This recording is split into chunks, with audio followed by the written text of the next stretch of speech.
अस्सलामुअलैकुम dear viewers. हमारा आज का टॉपिक है दाढ़ी रखने की शरई हद।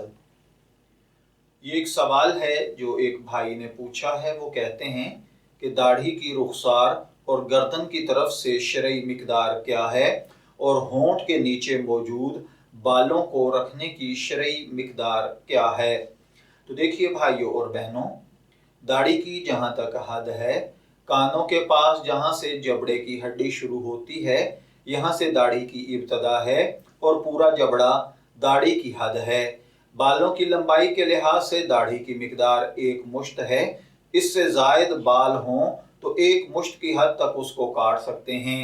इसी तरह ठोड़ी और जबड़े के अलावा रुखसार और गर्दन के बालों को साफ करना और ख़त बनवाना जायज़ है।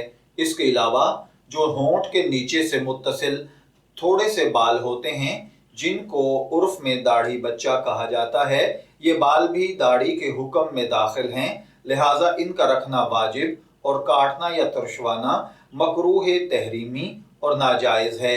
एक हदीस मुबारका है जिसमें हज़रत अब्दुल्ला इब्न उमर रज़ी अल्लाह तआला अन्हु से रवायत है कि नबी अकरम सल्लल्लाहु अलैहि वसल्लम ने फरमाया, मुशरिकीन की मुखालफत करो, मूछें बारीक करो और दाढ़ी बढ़ाओ।